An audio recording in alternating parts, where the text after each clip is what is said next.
just want to look at him and tell him to go to hell. You're a piece of trash.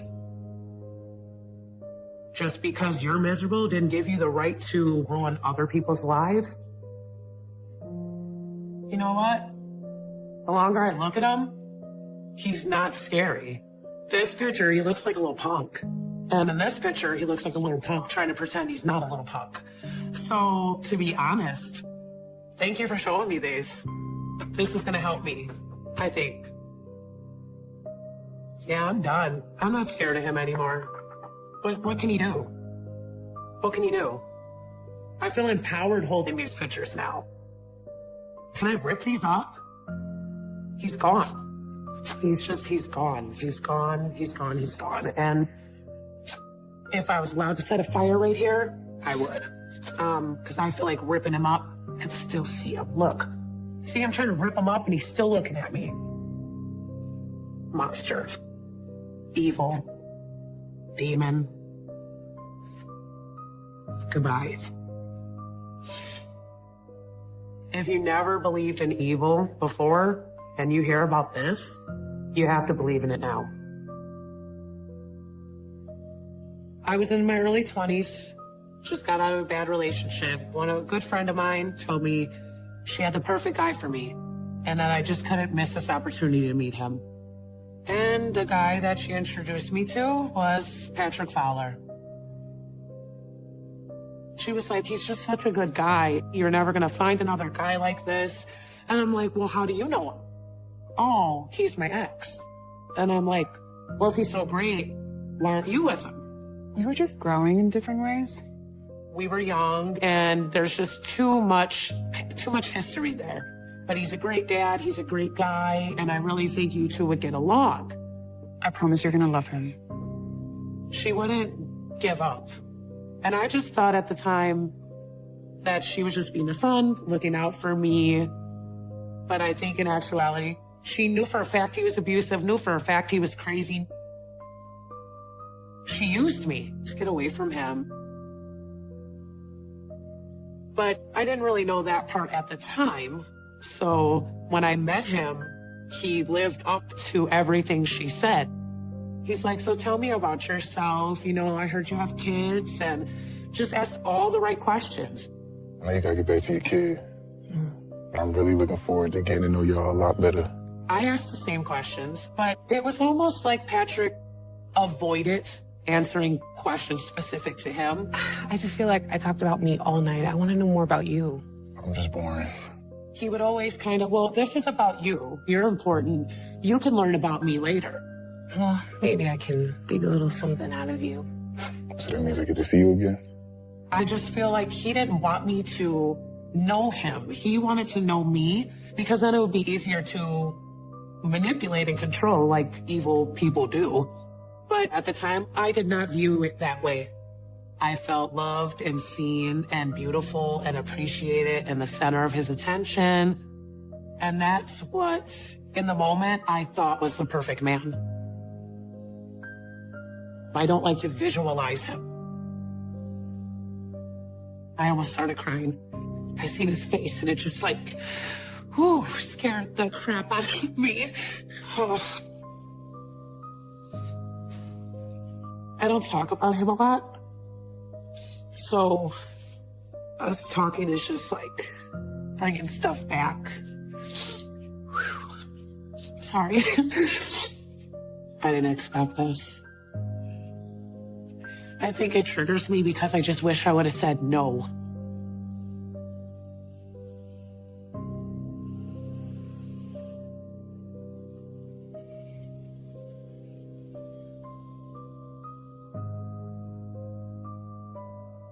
My childhood was really rough. I didn't have good family. I would have done anything to get out of there. But I had no family to turn to, no friends to turn to, no savings account, and it was just me as a single mom with my special needs son. When I met Patrick, he was like, well, why don't you just come move in with me? He lives with his mom, and when I spoke with her about it, I let her know that my plan was to save money as quick as possible and get out of there. Made very clear that I was just there to save up, get on my feet, and get on out. But once I started living there, it was impossible to save money at all. We would just be normal, sitting there, having a good day, nice summer day, windows open. My son, his 2 daughters, and his stepdaughter. I'm bored. You bored, huh? All of a sudden, he'll say, hey, you guys, I have a great idea. Why don't we go to Chuck E. Cheese? Who wants to go? Me! Hang on a minute. We had $40 to our name. 4 kids and 2 adults. This is expensive. I'm sorry, guys. Not today. So I'd be like, no, we can't do that. And the kids, all of a sudden, who were just having a great day, now they're mad because they want to go to Chuck E. Cheese. And now it's all on me again. Patrick would get the kids to beg me. You never let us do anything. And I felt like he did it because he knew that if I told the kids no, I'd feel guilty. So we ended up going, please. Okay, go get ready. But every time we did something, it was my money. I paid for it. Going out to eat, my money. Going to the museum, my money. Swimming, my money. What the hell? You know I'm trying to save up for my own place. Patrick convinced me to do so many things with the money that I would have never done, that I could never get that dollar amount saved up to get out, ever. Lighten up, okay? You need to have some fun. At the time, I just thought it was playful. I just thought, oh, that's what dads do when you're in a relationship and you have kids. He wants to spend the money, but he wants to spend it on the kids. That's so sweet. That's such a great attribute to have. That's such a good dad. Now I know it was a part of his manipulation. Looking back, I definitely feel like this is Patrick's way of taking control of my finances because he knew I wanted out of that house. And he knew the only thing keeping me there was the finances.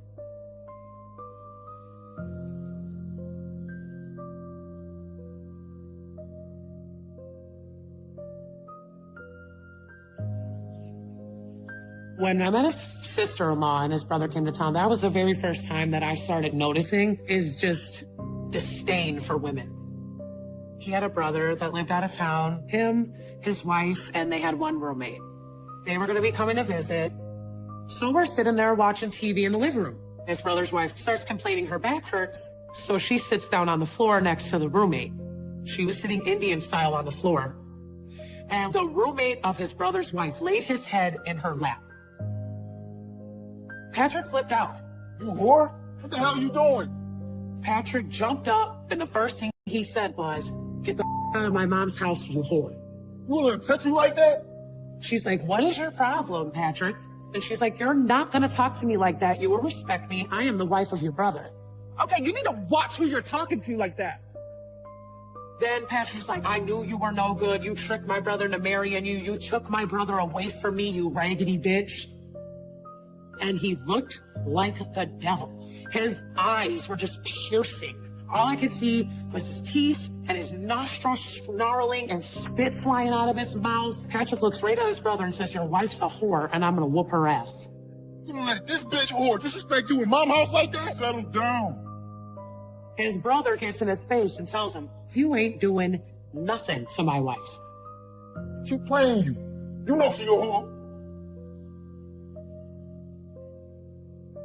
That made me feel extremely uneasy. I was baffled and in shock because I had never seen him act like that before. I'm so sorry.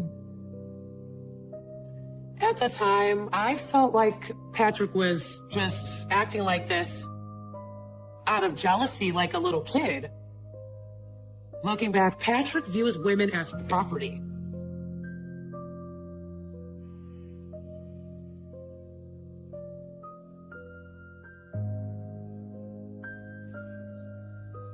When me and Patrick first got together, he was very touchy-feely and endearing, holding my hand. I just thought he was affectionate. But as time went on, I no longer seen it as affectionate. I seen it as an obsession. In bed at night, when we lay down to go to sleep, he'd wrap his arms around me and a leg. It went from an enduring cuddle to almost a suffocating hold. If I moved, he'd wake up and squeeze me so tight, and I'd say, "You're hurting me." And he'd wake up a little bit, loosen it up. "Where are you going?" What's the problem? I have to go to the bathroom. Nah, you good. He would literally tell me I was not allowed to get up and go pee. So I wiggled out of his arms and I went pee, and when I came back in there, he's sitting up. "Where have you been? You've been gone for hours." I'm like, "No, I've been gone for like 3 whole minutes. I peed, I washed my hands, and I came back." I swear these bitches all the same. And then all of a sudden, whore started coming out. "Whore, whore." And he would just repeat it. "You're all bitches and whores." I was in a complete state of shock. That was the first time I've ever heard him say anything like derogatory towards me. Did you just call me a whore? When I got upset with him and he seen I was upset, he would, "Oh, I'm so sorry. I'm just not used to being in a relationship. I just love you so much. I need to make sure you're okay at all times." And he held me again. I could not sleep for that rest of that night. I felt like I was in a full-blown panic and anxiety attack for the next 2 days. He wasn't holding me to hold me anymore. Patrick was now holding me to confine me.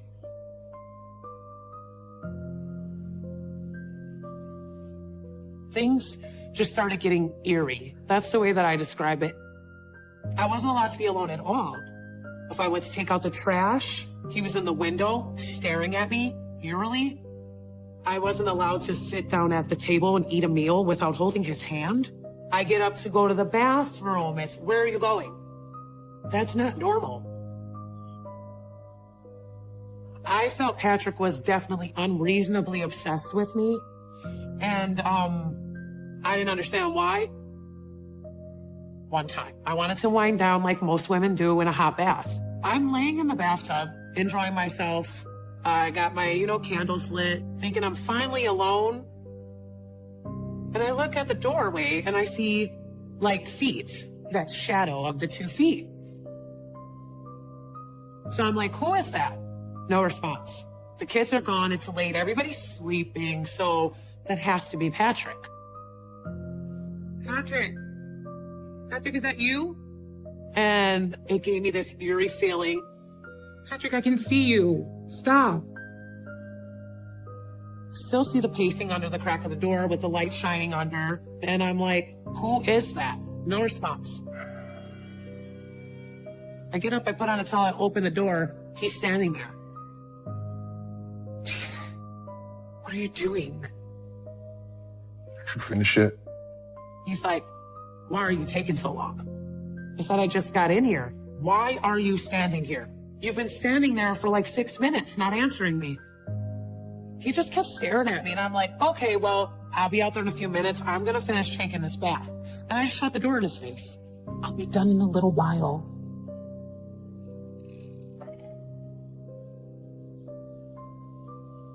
I finished taking my bath. He just grabs me by the back of my head and starts kissing me, really rough. He rips my towel down. And he had sex with me. He raped me. And this is the first time I've ever said that out loud. Patrick raped me. From that moment on, I was afraid of that man. I felt that Patrick, he now seen me as his belonging. But I stayed because I felt trapped. I had nowhere to go. I have no family, no money, nowhere to go. What am I supposed to do? And I know that can be hard to understand from people that have never went through this before. And all I can say to you is be grateful instead of judgmental. You don't have to understand me. Just respect what I'm saying and don't down me for it.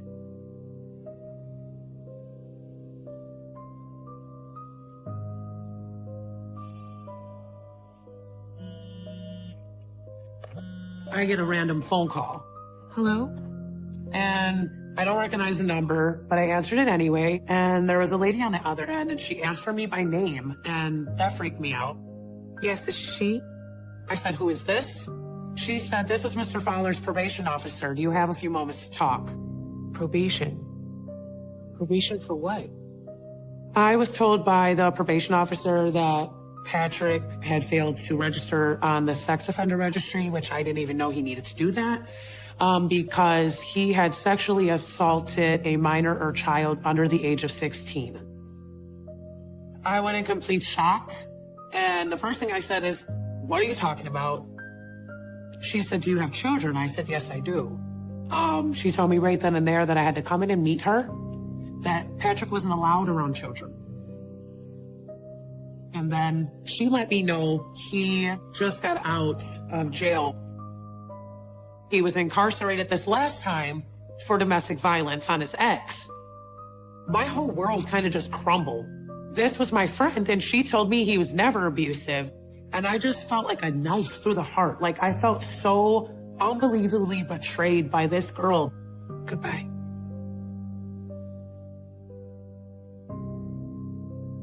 I got played from the very beginning. I was so mad that I kind of just hung up on her, and I went up to him and I said, "You're on probation?" Patrick, why is there a probation officer calling me saying you're a sex offender?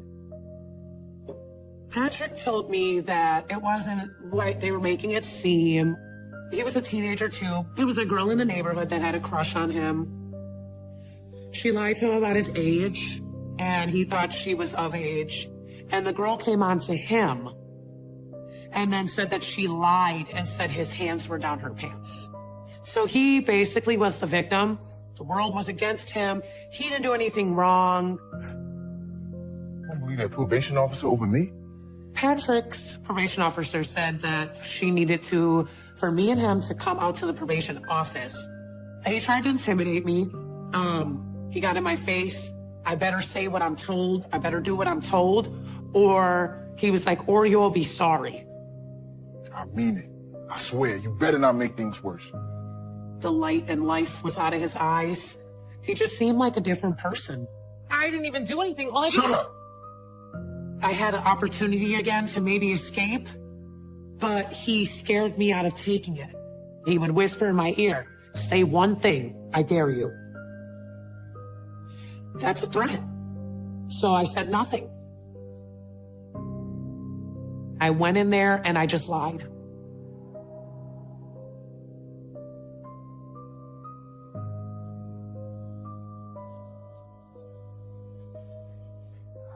That night, I had just had enough. I didn't want to sleep being held down that night. I wanted to get away from him, and I was going to make an attempt finally. My son's at a friend's house. I packed up a bag, and he's like, "You ain't going nowhere." And I just looked at him. I'm like, "Okay, we'll see." I don't think he thought I would leave. And then all of a sudden, snatches me up and carries me off. I'm screaming for people to help me. Someone help me! But we were in a horrible neighborhood where you see stuff like that every day. Please let me go. And the community's approach is to not get involved. No. It was petrifying. In that moment, I just felt like I'm nothing. Like, I am absolutely nothing. No, please. He didn't say one word. He didn't look at me. He didn't speak to me, anything. He just dragged me back to the house. And then when we got there, he put me in the bedroom and wouldn't let me leave. He put a chair in front of the door and told me, "You ain't going anywhere anyway." That night was a game changer because that was the first time that I didn't just feel like I couldn't leave. I knew for a fact I can't leave.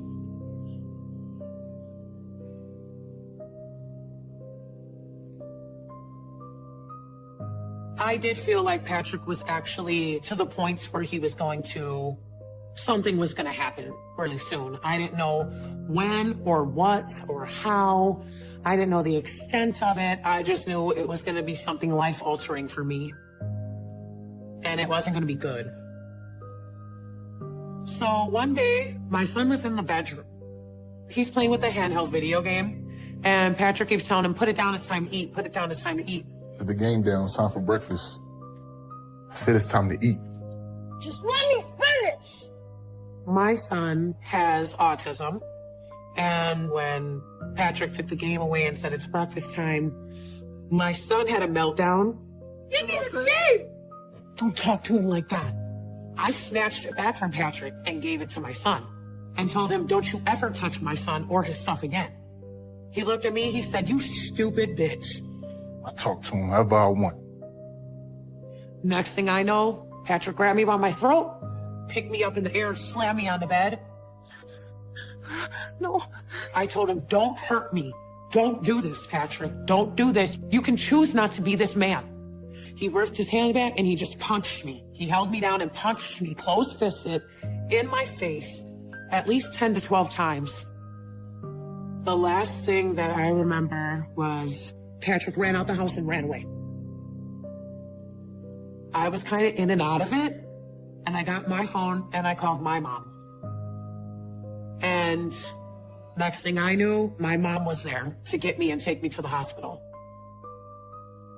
The only thing that I could think of is it's now or never. This is my time to get out.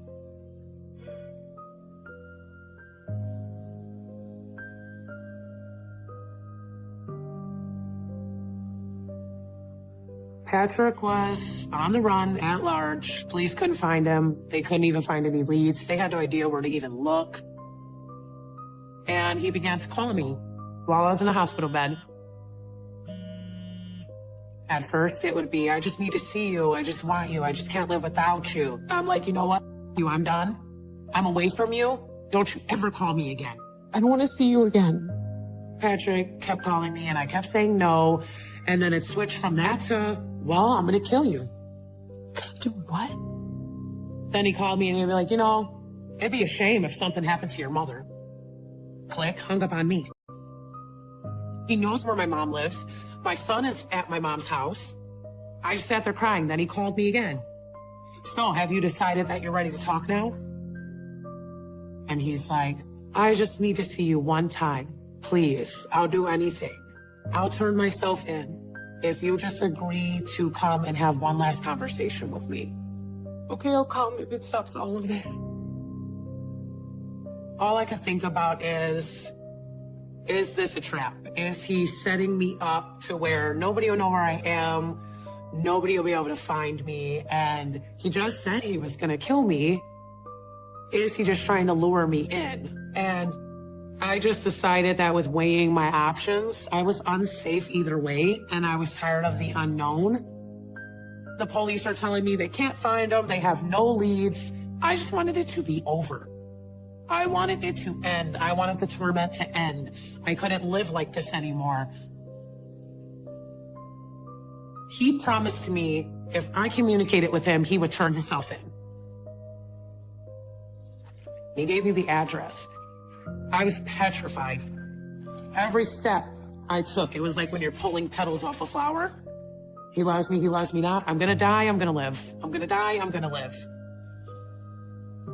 My thought was, as soon as the door opened, I was gonna get punched in the face or stabbed and wake up tied up somewhere. But instead, when I opened the door, he hugged me and started crying. Christina, I'm sorry. He wanted to make sure that we were still together. I just felt like, let me let him get it out. Let me let him get whatever he needs in his crazy head so he will walk out this door and turn himself in. Well, I think we can make it work, but you made me a promise. I definitely pretended we were good again. I told him I promised you I'd come and have a conversation with you and that you were supposed to turn yourself in. Come on in. Let's talk about it. And he was like, the only way I'll turn myself in and I'll believe that you're going to wait for me is if you get pregnant. I'm not going nowhere until we talk this out. He would lock the door and tell me that I better not try to run. He trapped me there for 2 straight days.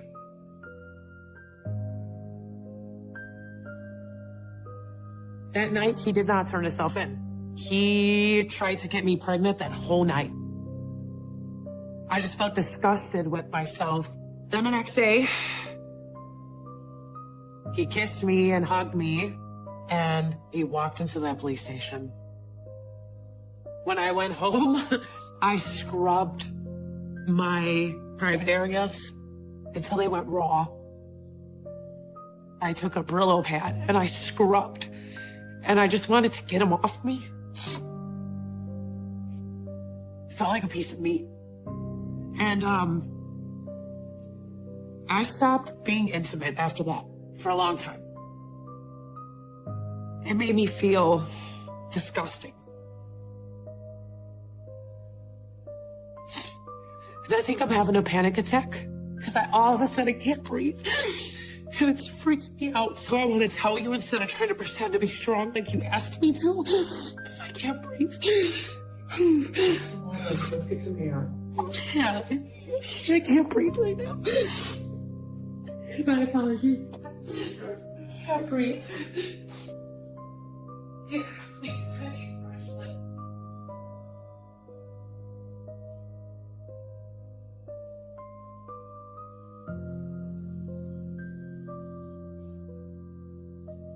Once I found out I wasn't pregnant, I found a really nice house, me and my son.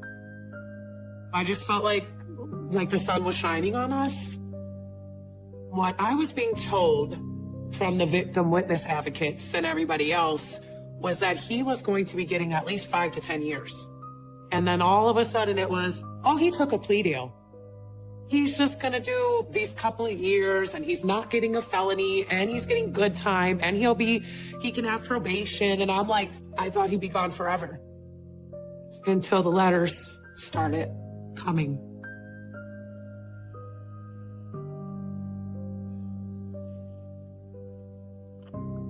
One time, me and my son went to the zoo.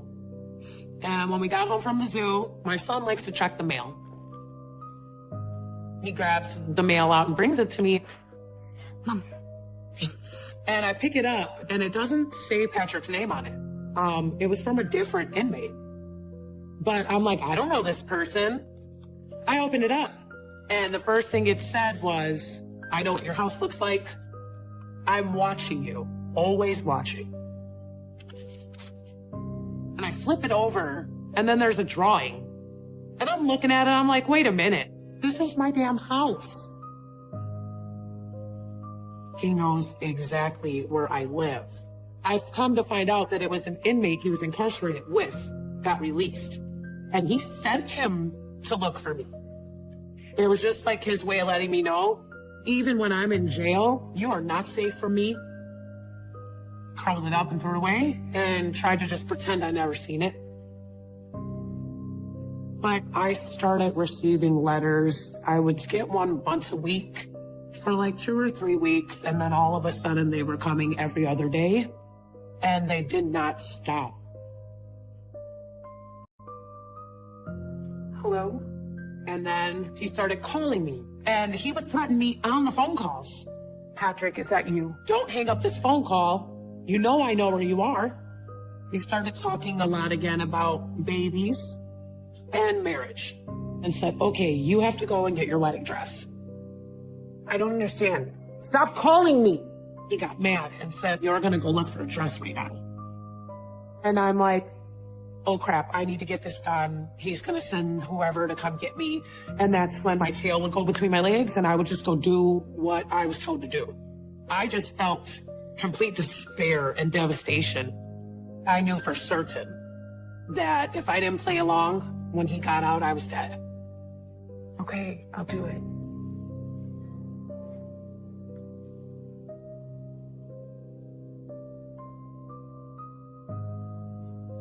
Hey, hon, can you get the salt and pepper? That day I was up in the kitchen about to cook my son some breakfast. It was a beautiful day outside. Turned some music on. We're dancing around the kitchen. He's helping me scramble eggs. And I hear a knock at the side door. Just a minute. You get some plates? I opened that door and I saw Patrick just standing there.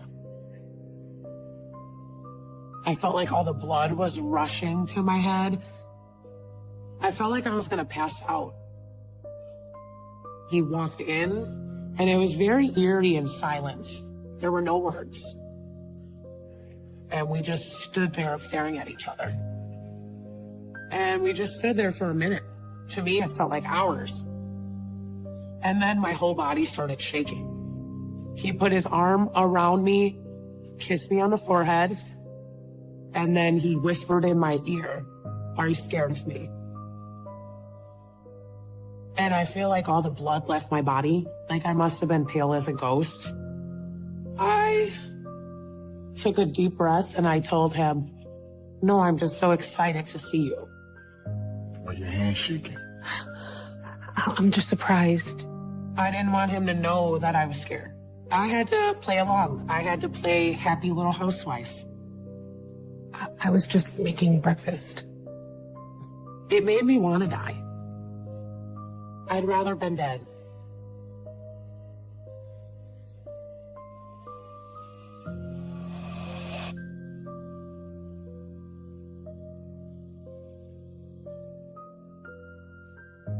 He wasn't even released an entire month before things went bad. I turned to alcohol. Not proud of it at all. I was drunk every day. I'm in the kitchen and I just started slamming a couple shots. And he comes out there and he sees me You getting drunk again? and he walks up behind me and he starts, you're a whore. And I just ignored him. How many guys you been with when I was locked up, huh? The next thing I know, I'm on the ground.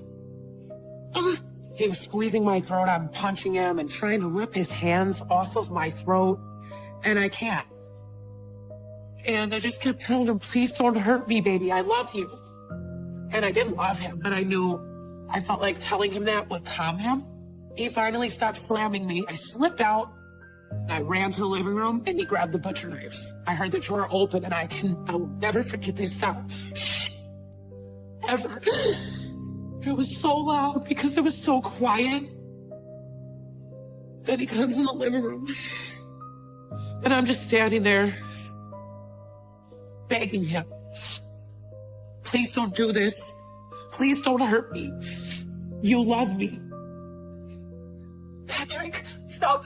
Please, you don't want to do this. You the one making me do this. But I'm not doing anything. The next thing I know, he comes at me with a knife. He puts one to my throat in front of me. So I'm here. He has me grabbed by the back of the head and the knife's here.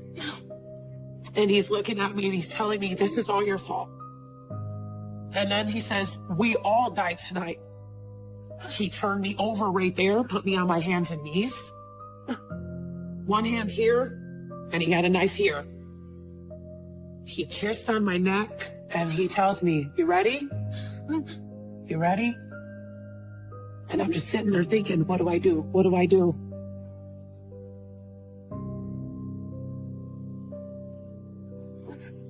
He kissed my ear and he said, I'll never not love you. See you in the afterlife. And he takes the knife. I hear him go. I just shoved my body back as hard as I could into his groin area. It hurt him a little bit. I slid out through his legs and I just took off running.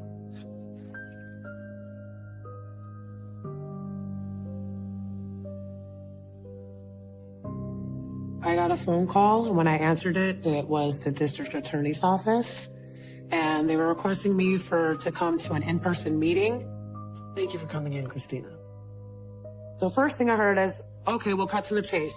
Patrick accepted a plea deal. He got 2 years. That's it. You out of your minds? That's what my life is worth? 2 years? The shock, bam, hit me. I heard nothing else they said to me. Charlie Brown, womp, womp, womp, womp, womp, womp, womp, womp, womp. I'm just looking around at all of them with disdain. I didn't feel protected. I felt like the last time he was incarcerated for the same thing, for abuse of me, he was allowed to stalk me from behind bars. I'm sorry, miss, but he'll do time, and that's what we needed to make sure of. I sat straight up and I leaned forward like this and I looked them dead in their eyes and I told them, remember me. Remember my face, remember my name, and remember my son's smile. Because you're releasing a monster. I've done all I can do except for be in the morgue. And you're gonna let him out? He will kill me, and if he can't find me, Lord have mercy on whatever poor soul he tricks into letting them in their life. Because if he can't find and kill me, he's going to kill somebody. He's obsessive. You find me dead in a couple years, it's gonna be your fault. They promised me that absolutely when he would be getting released, I would be notified. There would be no surprises, no shock factor. We promised you this, and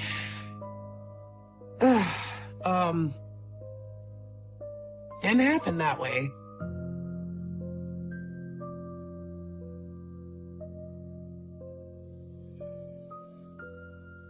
It was somewhere in March 2016. Flowers blooming, grass cut smell, windows open. It's bliss for me. And I turn on the TV and I see him, and then it's all gone. Fowler is accused of killing his girlfriend Jessica Ellenberger and her daughter Madison Marshall. He told police he and Jessie got into a fight. He felt she disrespected him, so he stabbed her 26 times. He had been out of prison for 3 weeks. And within 3 weeks, just like I told them, he will kill somebody within 30 days. It was 3 weeks. Mr. Fowler stated that while this was going on, Miss Marshall was screaming for her mother. That's when he stabbed Maddie twice. And I turn it up and it says, the first thing I heard, brutally murdered in her home alongside her daughter. And then they put up a picture of Maddie. I was standing and I just dropped to my knees. According to the criminal complaint, Fowler told police he watched as each of them took their last breath, and he thought of killing himself.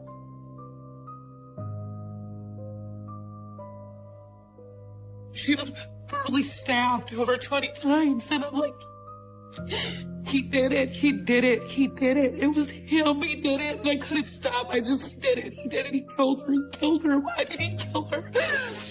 And I didn't even know he was released. I'm thinking he's still in prison. They didn't call me, I didn't get the automated call. I had no clue that I was in danger. And so then my thought is, oh my God, I could be dead right now if he would have found me, but I moved. Fowler used Maddie's coloring books to start the house on fire, and after setting it on fire, he walked out the front door, taking Easter candy from the house with him.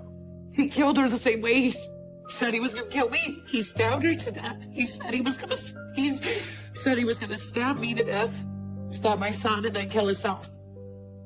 And so it was just like, that should be me. I should be dead, not her. If I could trade places with her, I would. I would trade places with her in a heartbeat so that her daughter could live.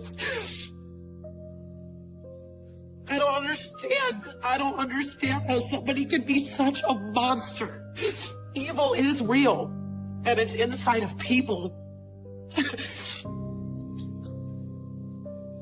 He's an animal.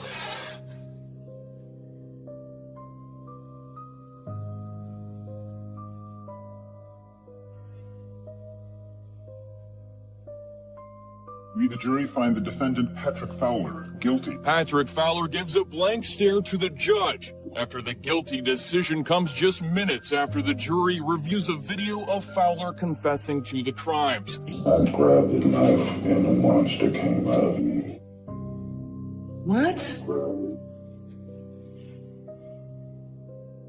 Oh my God, he said it. I've never seen that footage. He admitted he's a monster. He said, I let the monster come out. That's exactly how I felt. I felt like he was fighting the monster.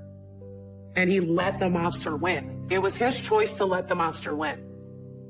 I can't believe that. Unbelievable. I wish I would have seen that a long time ago, instead of being scared to watch all the footage. It gives me some type of peace of mind because I know he knows what he did. I know he knows that he's a monster.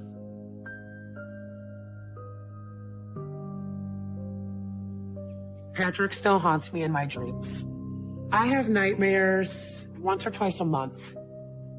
I'm not going to have nightmares about him anymore. He admitted it. That's my final step. He admitted he's a monster.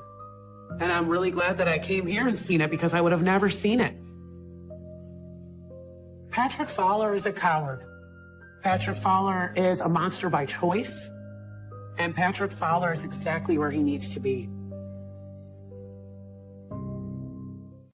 I don't know you're not a monster. Yeah, I feel good. What do you feel the worst about? Oh, you feel bad about? So I will always continue to feel guilty and responsible. Trust me, in the last 4.5 years, I've constructed, deconstructed, relived everything, wondered where I went right when I should have went left. You need to understand what was going through your head, man. What happened, man? So that's my hell, is second guessing everything and trying to figure out what I could have did different.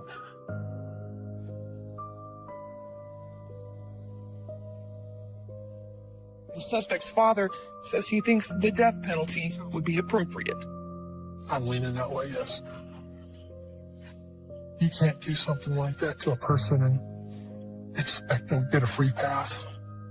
I was known as the father in Colorado in the media who wanted his son put to death. At the time all this happened, I believed in my heart, and I still believe, that Dylan should have received the death penalty. If you commit a crime of this nature, then you have to be prepared to pay the price, even if it's your own son. It's a terrible thing to say, but as a father, I go to bed every night hoping somebody kills him in prison. And that's a horrible thing to say, but that's how I feel. I cannot forgive for what he did. I don't want to hear no excuses. He's an animal, and I don't understand. He wasn't raised that way. It's terrible to say, but I hope before my life ends, I know his life has ended. This is a picture of Dylan, October of 2008, on the airplane I flew in Washington. I don't look at it very often. The pictures of Dylan alone I've removed, and they're packed away. I can't bring myself to destroy them for whatever reason, but I don't show them to people.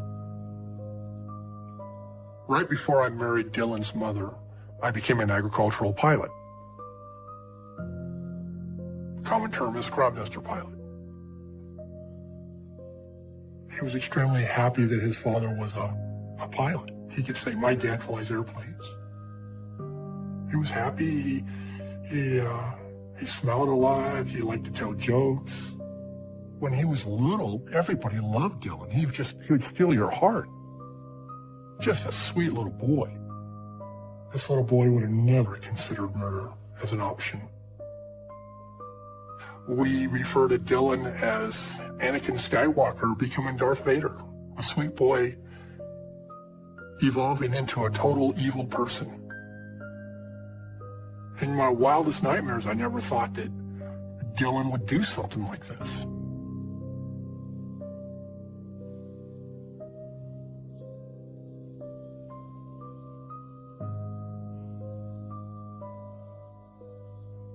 When you look at the murder and rewind everything, then you start seeing things differently.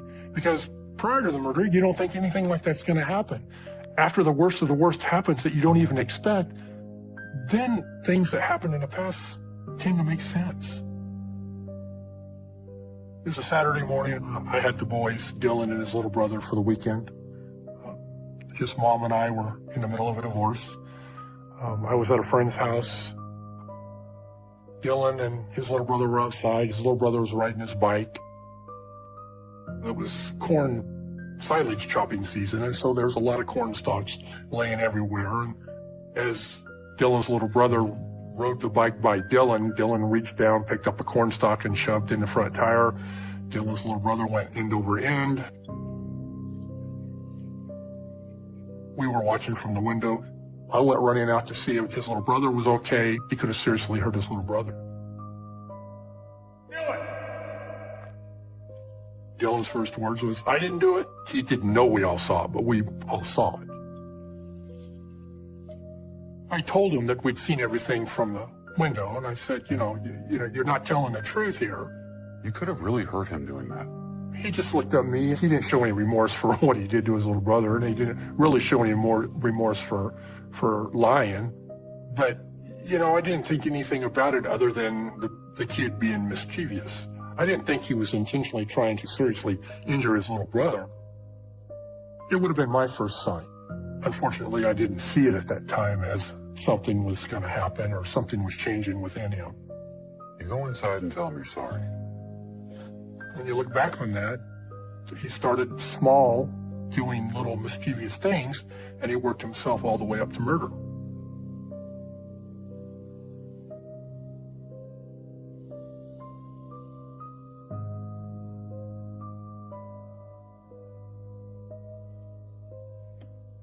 Dylan was a lot like me personality-wise.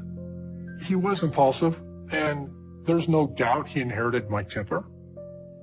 I mean, I have a short temper. I've learned over the years to control it. I don't think Dylan ever learned how to control his temper.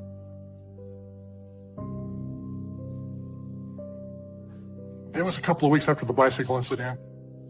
Hello.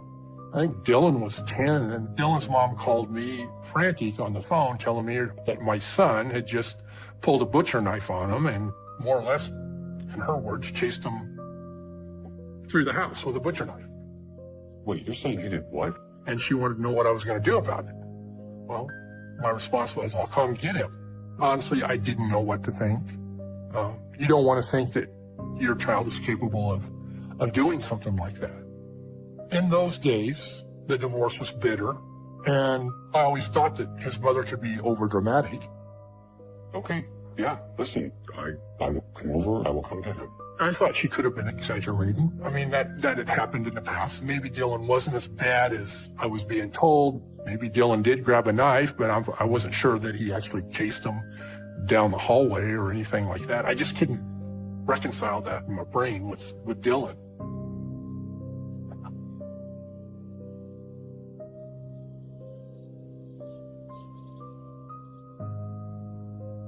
The morning I picked up Dylan after the knife incident, he was calm. He wasn't agitated. He didn't look mad. He didn't say a lot. I spent the whole day with him. I just wanted him to tell me what had happened. Your mom says things got a little out of control at her house. He said they were not getting along at all.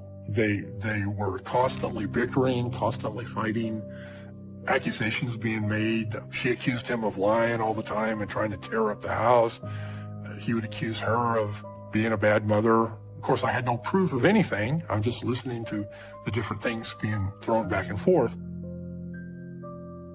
But Dylan never denied that he had pulled a knife on his mother. He never denied that.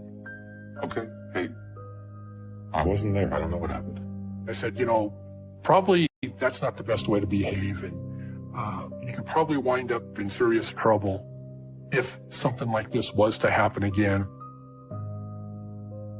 He agreed, and that was about it with that. To this day, I still don't know the exact truth of that situation.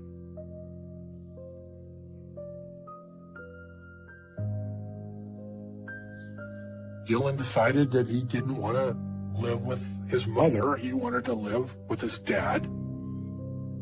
So, Dylan came to live with me in November of 2007.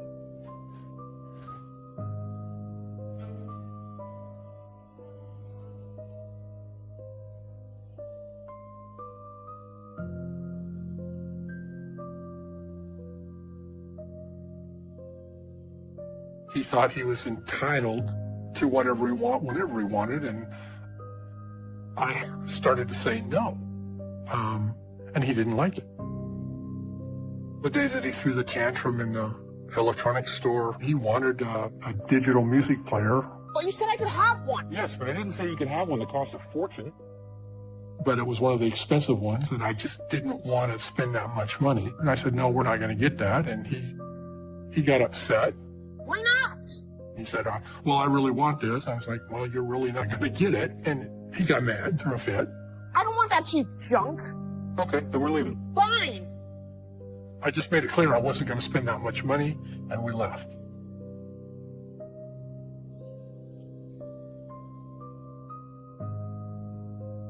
He didn't say a word all the way home. He wouldn't talk to me. He just stared off into space. I don't know what he was thinking. Maybe, he's sitting there hating me. I don't know. But he was clearly mad. He didn't get his way. I didn't say a word. I just listened to the radio. He had to learn that no is part of life. I just figured it was a spoiled child acting out because he wasn't getting his way. My fault in that is I just kind of hoped it would go away. But looking back, Dylan harbored a lot of anger, deep down anger, and it was like a volcano building to a pressure point.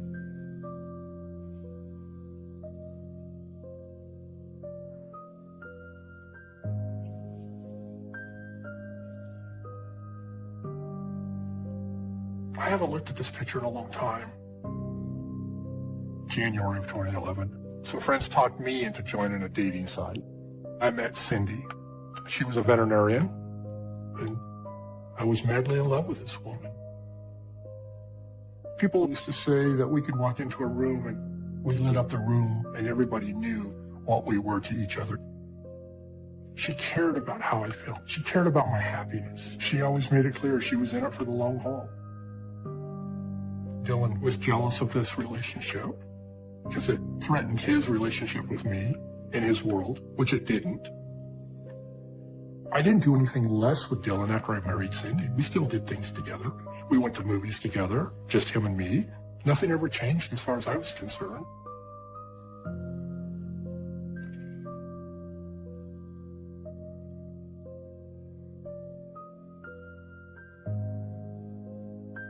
When he became a teenager, pretty much at that point in his life, anybody that was a female, he would challenge, whether they were a teacher, Cindy.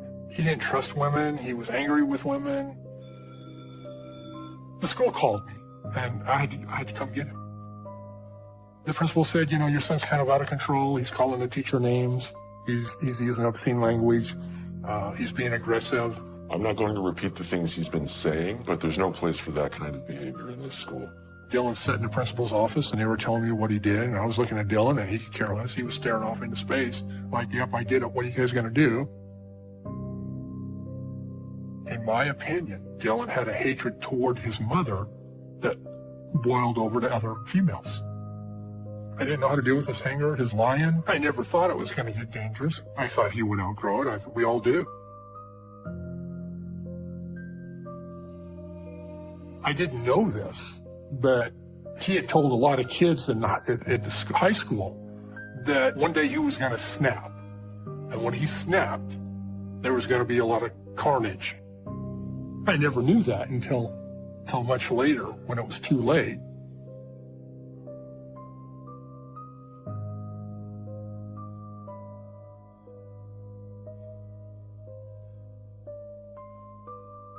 It was a week and a half before Thanksgiving in 2012.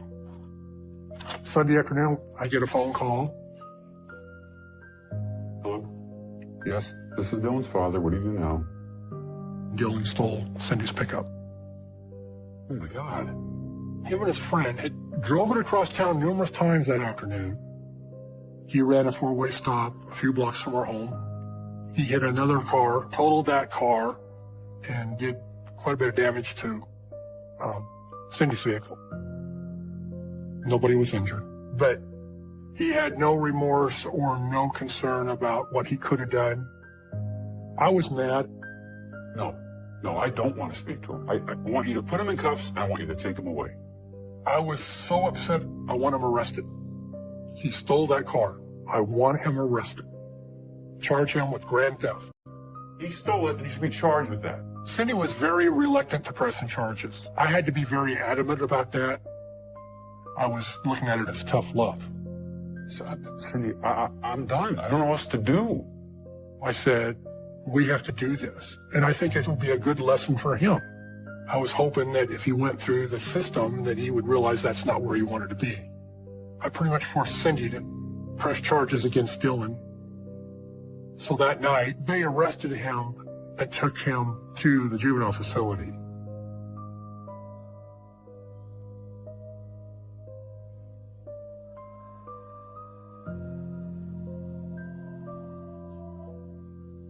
He was there for 72 hours. The judge ordered him released in my custody. He didn't say too much, but his attitude was, he actually let on that he kind of had fun. He was not remorseful in any way. Whatever. In fact, when he went back to school, he thought he was going to be popular because he could tell them these stories of juvenile jail. And he was thrilled about that.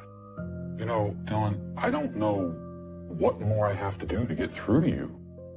I said, look, you don't get it. All you're doing now is setting yourself up for one big fall down the road. But it doesn't have to be that way. We can work through these problems together and I can help you. But you have to do your part. I always told him I loved him. No matter what, I told him I loved him. He thought that he was the bad boy in town and he just didn't care. Now looking back, I believe it took him down a darker path in his attitudes to me and to Cindy. I think in his mind, he saw her as the one that tried to put him in jail.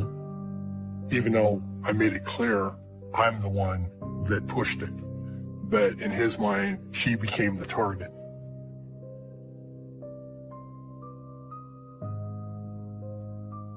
In my eyes, no matter how sorry I am and how remorseful I am, it doesn't change the fact that my life I've been through one thing. So, over one bad decision, my life is. When I insisted we press charges against Dylan for wrecking Cindy's pickup, he was on probation for a year. He had to have good grades, not get in trouble, and he was to pay Cindy back for the damages. So he had to get a job. And he didn't like that. It interfered with his ability to go be with his friends or goof off or whatever. Why not be making stupid probation all year? Quit complaining, Dylan. We're only in this mess because of what you did. The day that he lunched at Cindy, I think that she had said something to him along the lines of, there's no two ways about it. You can't get out of it. You have to accept this as your fault. He couldn't accept that. And I think that he was upset and humiliated that what he did got thrown back in his face. I hate you! And he tried to hit her. I literally, had to stop what was happening and push him back into his room. She was scared. I think that was the first time that she was actually considered she might have to be scared of Dylan. This wasn't good. And I hadn't really seen this before. I've seen him mad, but not to the point where he's trying to lash out. That's when I knew something was going on deeper than maybe I realized. He was more upset with Cindy because she was the one who actually pressed the charges on the court papers. Dylan took that as a act of war against him, I guess. He was making that progression to the dark side. It was becoming more and more obvious there was evil connected to him.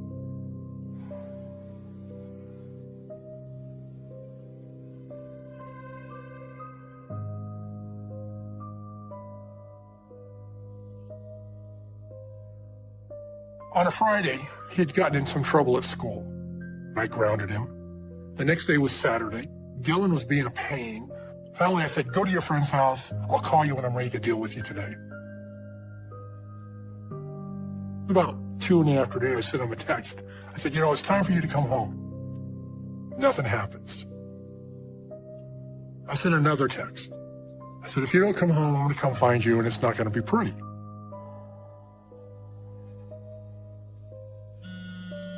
He sent a text, he's not coming home. He'll come home when he wants. There's a knock at the door about 45 minutes later. Can I help you? Are you Dylan's father?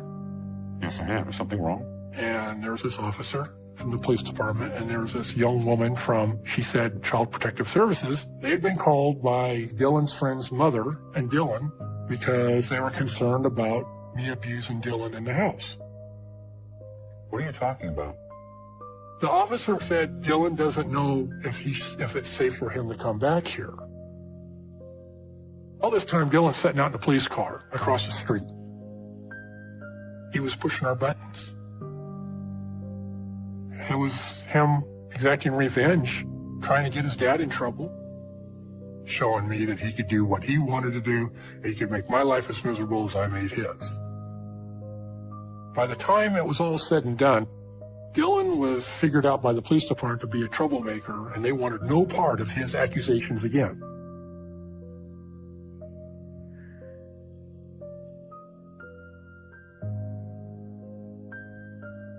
It was the late winter, early spring of 2015. It was a Saturday night. I had to go get something out of Cindy's vehicle, and as I open up her vehicle, the lights come on. And outside the house, there was a pet carrier with a shovel next to it and a can of barbecue lighter fluid. And I thought, that's odd. That's not mine. I go back in the house. Dylan and his friend's in his bedroom. I call him out in the living room. What do you guys know about the lighter fluid and stuff hidden outside the house?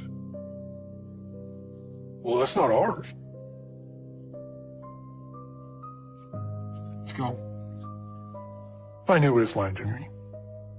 It was there. They put it there. They said they were going to go. They left. I looked at Cindy and I said, you know, something's not right. I have a bad feeling about this. I suspected they were going to catch a cat, go out to the fairgrounds, douse it with lighter fluid, and light it on fire and watch it burn. It made me sick. It scared me. And I needed to let somebody know. I better call somebody. So we called the police. An officer went out and started patrolling the town. But he ran across Dylan and his friend, and so he read them kind of the riot act. If we catch you harming an animal, you will do prison time. Dylan came home, he came in the house, he didn't say much. I said, I understand the police officer had a talk with you. Look, you even think about doing something like that again. That's it. I don't want to ever hear of anything like this or see anything or suspect anything like this again, because I will not hesitate to have you put in jail for abusing an animal. He nodded his head, and that was that.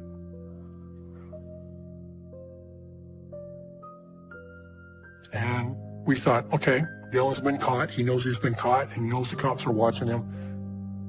We can put this to bed. A year later, I got a phone call from Dylan's mom. She wanted to tell me there were some things Dylan was doing before he came to live with me. And one of the things she told me is he was harming and killing animals around the neighborhood that they lived in Idaho. I wish she would have told me those things when he came to live with me. Had I known all that stuff, then things would have been different.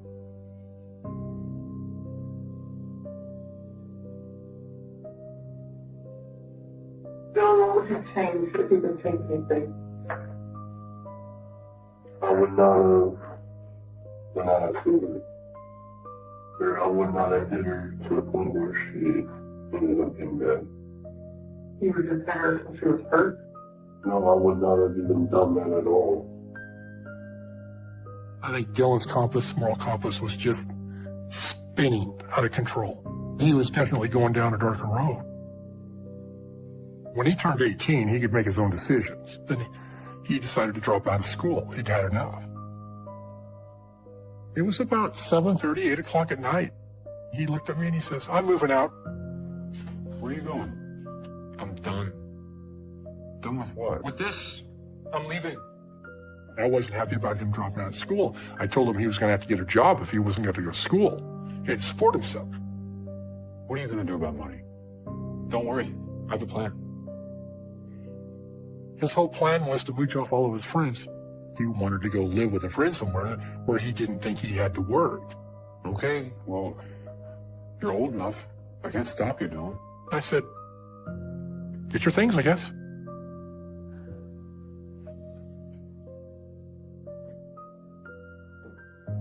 Part of me was concerned, but another part of me was relieved because I thought maybe we can get some peace in this household. He is 18 years old. He's at the point where he needs to start making his own decisions. I still hadn't given up on him. I still had hoped that we could figure something out for him. Get him involved in some program or get his GED and get him in a community college, learn him a trade, do something. I did worry about him as a father, wondering what he was doing and what kind of trouble he was going to get into without any supervision whatsoever. But in the home, it was just Cindy and I. Things were peaceful, quiet, and it was just easier for everybody.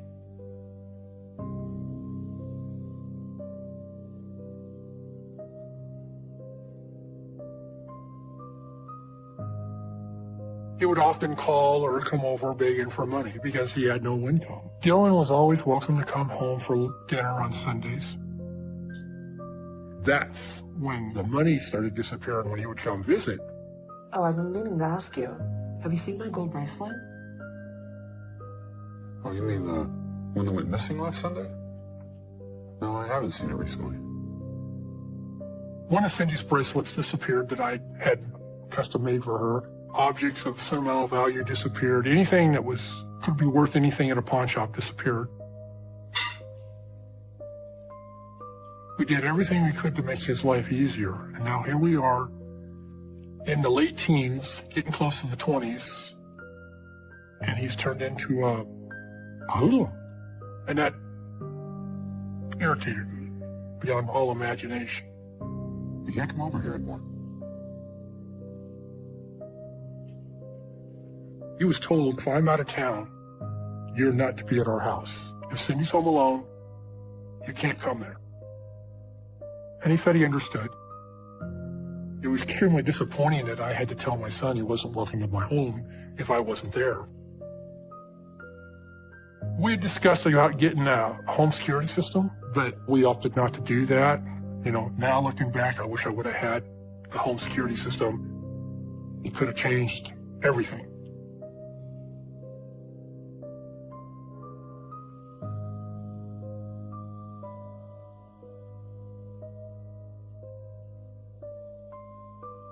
Cindy was at home in Colorado. Dylan was living across town with one of his friends. I was 250 miles south in Texas on a flying job. Whenever I left town, I always tried to leave a 9mm under the bed for her for protection.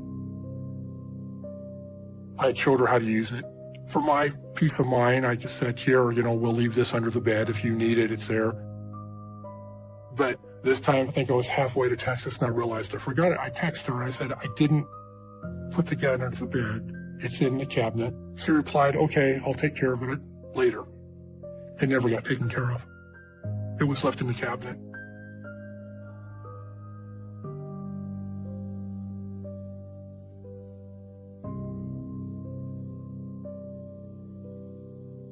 It was in the evening. He called and said, are you still in Texas? I said, yes, I'm still in Texas. How long are you going to be there? And I said, I don't know. I'm going to be here for a while. I probably won't be home for weeks. He says, I had a funny feeling that something's going to happen to somebody in our family. I thought that was odd, but I was tired. I didn't want to deal with his BS. I didn't want to have to listen to him beg for money. I just said, I'm going to go. I'll talk to you later.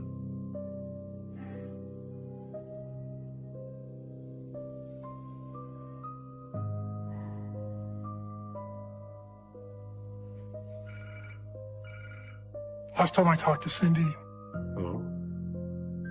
it was late Thursday night, April 28th, 2016. I was tired. I'd been flying all day, and she wanted to talk. And I just told her, I'm too tired to talk. I just need to go to bed. I'm just exhausted. Honey, I really need to get some sleep. Can we talk about this tomorrow? I feel like I blew her off. Bye. I figured, well, we'll talk in the morning. We always talk in the morning. She always either texts me first thing or she calls me. And then later that night, after I was asleep, she sent me a text.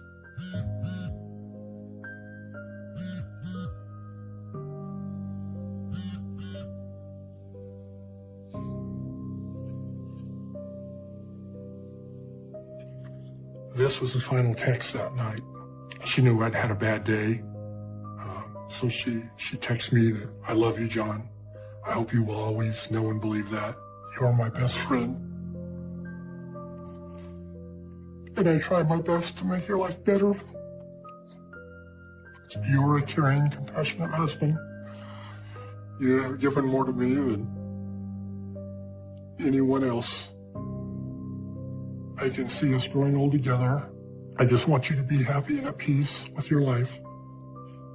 All I want is my loving husband and my friend, and no one else. Love you forever, till death do us part."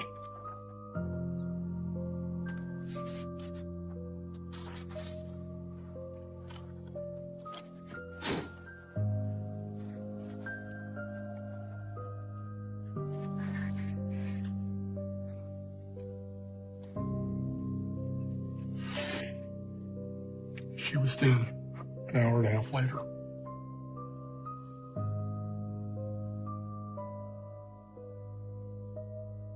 I ended up sitting there. Turned out to be way more than I thought. What was going through your head when you were doing that?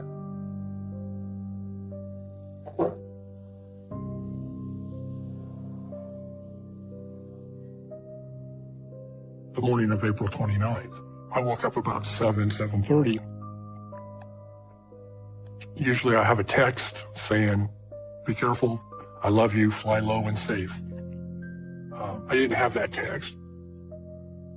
I don't think nothing of it, other than maybe she's mad at me because I kind of blew her off so I could go to bed the night before. About 1:30, I get a phone call from Colorado. Turned out to be the Burlington Police Department. And the officer on the phone, he just said, "Do you know where your wife is?" Yeah, she's home today. "There's a rumor around your son broke into your home and beat up your wife and stole your firearms." What? I said, "Where are you?" He said, "Well, I'm in front of your house. We don't want to break down the door." And I said, "I live there. I'm telling you, break down the door. I want you in the house." Just do it. He said, "We're going to go in there and we'll call you right back." I'm just trying to keep a cool head and not get too excited. And I figured there has to be a logical explanation. Everything's fine. 45 minutes goes by. I don't hear nothing. Now I'm starting to think the worst. And I called back the number the officer called on, which was a cell phone. Somebody answered that phone, but they didn't talk. All I could do was hear yelling and screaming and siren. "Hello? Hello?" It was about 10 minutes later. One of the officers called and said, "We found your wife. She's in the bedroom. She's gone. It's a horrible crime scene. You need to come home." I just literally fell down to my knees, and I remember saying no. I started to think somebody was playing a horrible joke.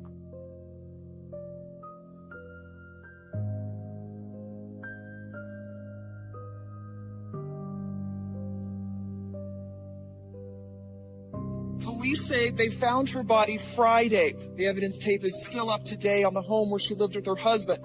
Police say the two suspects, Dylan Eason, her stepson, and Isaiah Churchwell, broke into her home Friday.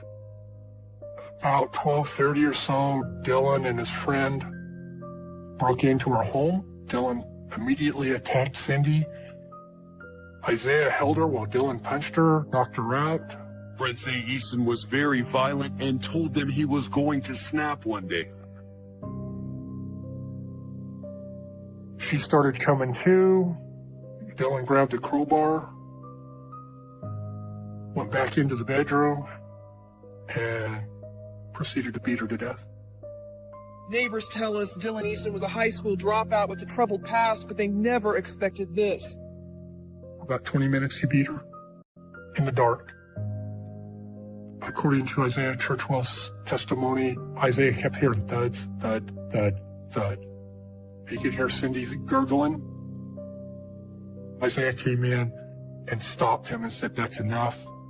Isaiah said in his testimony that the crowbar was wet, which would have been Cindy's blood. Had the 9mm been left under the bed like we normally did, it could have changed the outcome. It would have spooked them. Even if she didn't hit anything, she just fired the gun off, it would have spooked them. Cynthia's husband says he's now lost his wife and his son. I just want the world to know that she was a wonderful woman. She was my best friend. I can't imagine a life without her, but I'm going to have to live it. The DA's investigator, he said, "I just want you to know that she fought like hell. She damn near whipped him." So he says, "You should know that."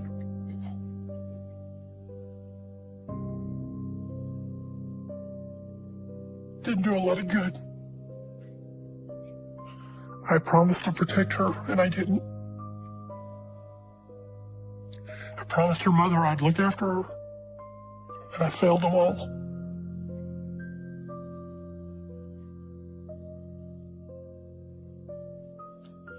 That's a horrible feeling.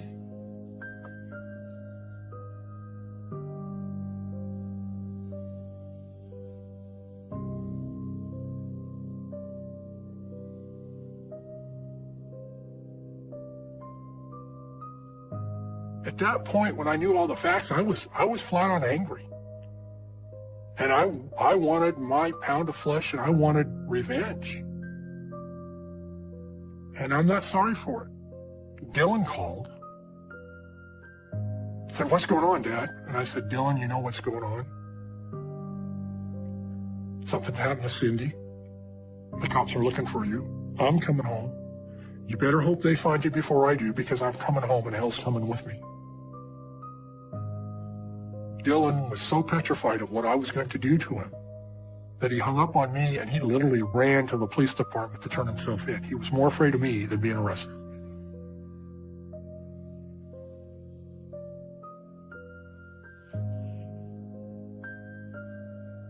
This picture was taken weeks before the murder. That's what that sweet little boy standing by that airplane became. He just looks gone. Lost, evil, mean, angry, confused. That's the evil he became right there. The day that Dylan murdered Cindy, it was a switch that flipped in me. It went from love to hate in a second. It was that quick that the hatred set in, and it's never left. I was so angry with what he did. I was so full of anger and wanted revenge and justice. If he hadn't turned himself in, I was going to hunt him down. Like an animal. And everybody knew it.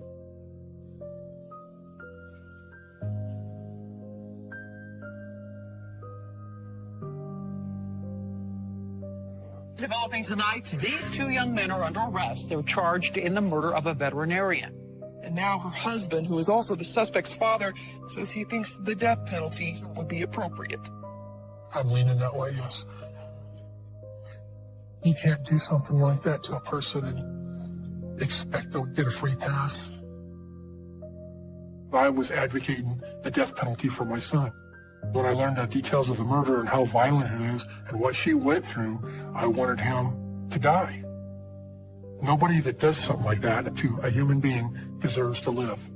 I don't care if it was her, it was a homeless person that he killed, or a next door neighbor, I would still feel the same way. He did something horrible, he needs to pay for it.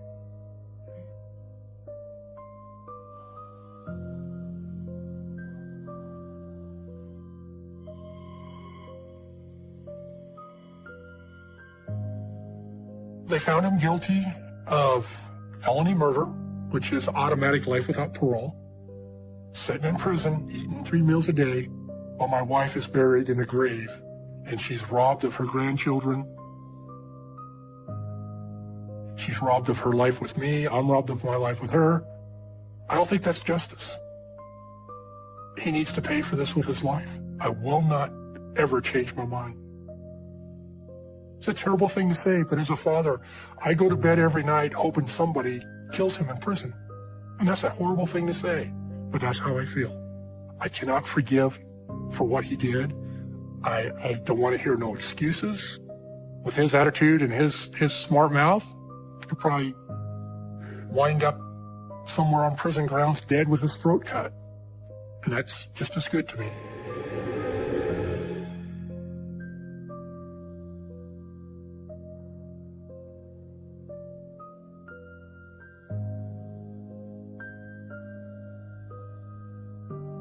I had family members tell me I'm a bad father, that I should be supporting my son. I never stopped loving him until he killed Cindy. That's where everything changed for me. I can't forgive him. I don't know what else to do. If I show my son any compassion after what he did, I'm betraying my wife. I already let her down once. I'll be damned if I'm going to let her down again. The best part of me died April 29th. And I can't get that part of me back. I've tried, and I can't get it back. No matter what I do, it all comes back to, she's gone. People say, well, you got to get over it. You can't get over it. I'll never forgive myself for what happened to Cindy. Or for my failure with Dylan. I'll never forgive myself. I failed them both. And I'll live with that for the rest of my life. That's my punishment.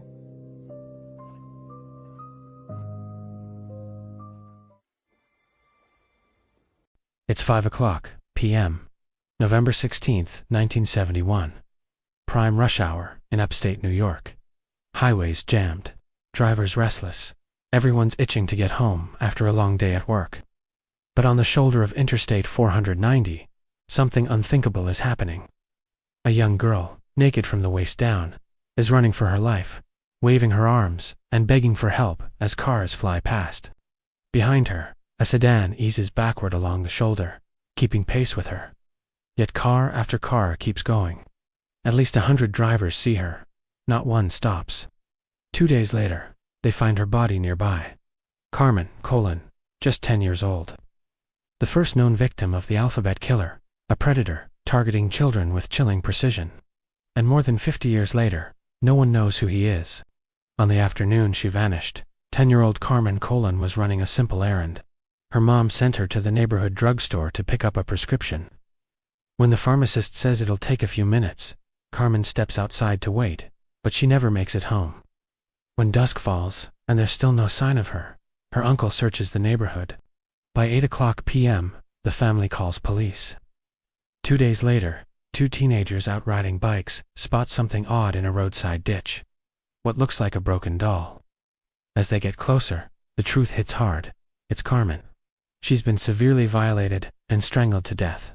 A week after that, her green pants turn up in a field near a lonely rest area, about 200 yards from the stretch of highway, where rush hour drivers last saw her desperately waving for help.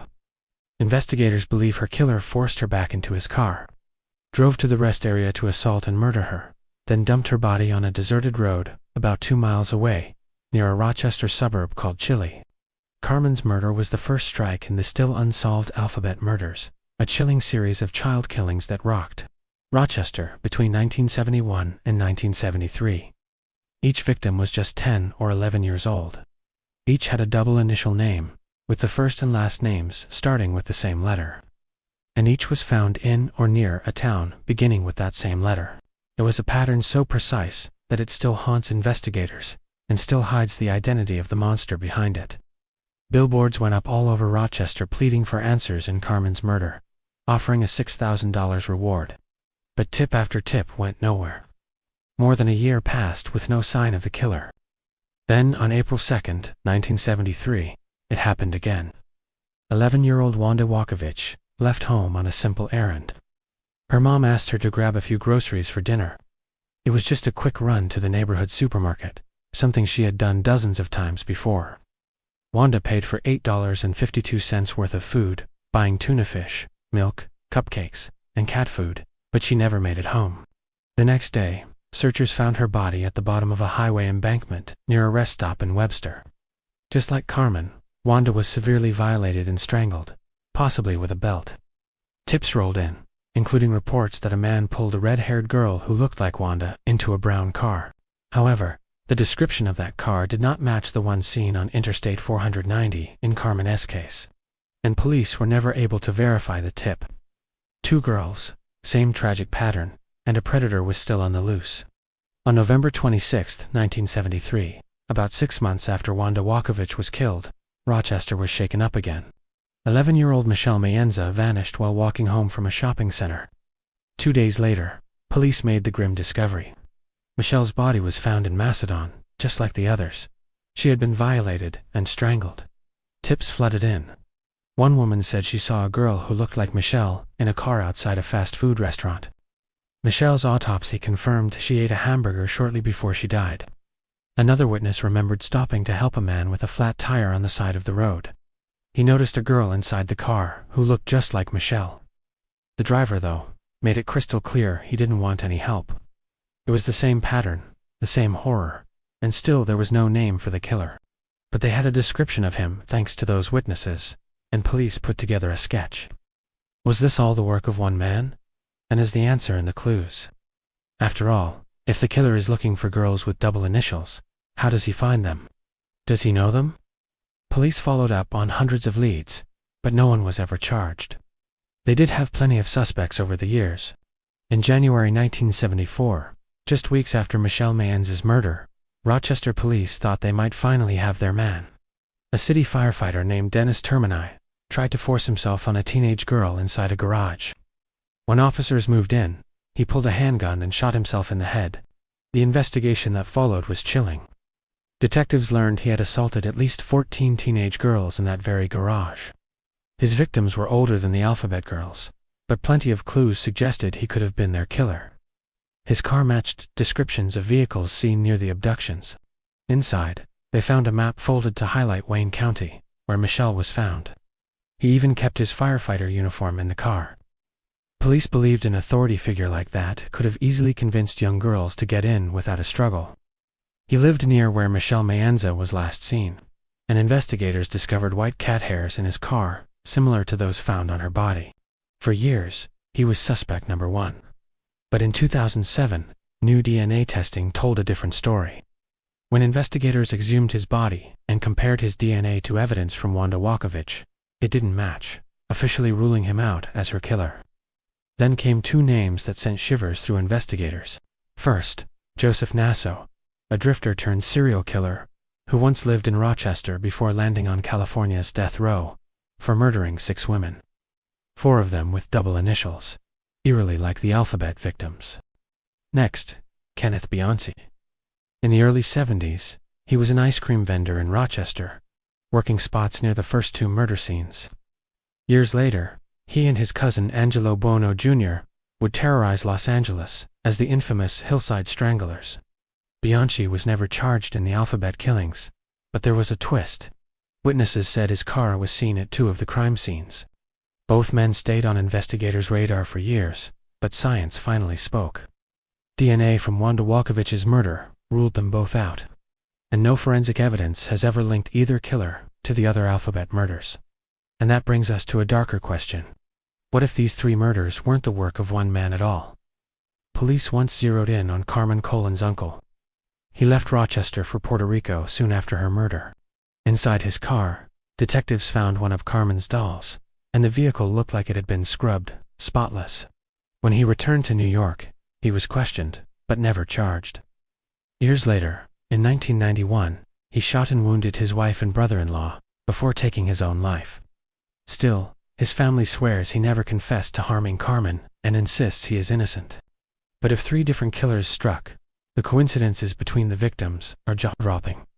All 3 girls came from single-parent homes and had learning difficulties. And all vanished in the late afternoon, likely taken by someone in a car within blocks of their homes. Despite busy neighborhoods, no one saw anything. Could that mean they knew the person who lured them in? Then there is the brutality itself. Every victim was severely violated and strangled, and the eerie double initial pattern ran through everything. Each girl's name matched the first letter of the town where her body was found. Carmen near Chile, Wanda in Webster, Michelle in Macedon. Over time, a chilling theory grew around those initials. Put them together, CWM, and some say they form a hidden abbreviated message from the killer himself. Come with me. We are looking at a complete breakdown of civilization, in microcosm, a collapse of the most basic protective instincts that once defined an ordered society. The most harrowing detail is not just the brutality of the killer, but the indifference of the crowd. A 10-year-old child, stripped and screaming on a highway shoulder, is ignored by 100 drivers. This is the bystander effect, taken to a monstrous extreme reminiscent of the late Roman Empire, where the roads became so perilous and the populace so alienated from civic duty that they would watch their neighbors fall to brigands without lifting a finger. In a healthy polis like the early Greek city-states, the protection of the child was the collective duty of every citizen soldier. If a Spartan or a Theban saw a child in distress, intervention was immediate and violent. But here, in 1970s America, we see the rot of affluence and isolation. The drivers are too busy, too tired, too disconnected to stop. This allows the predator, like a wolf in the fold, to operate with impunity.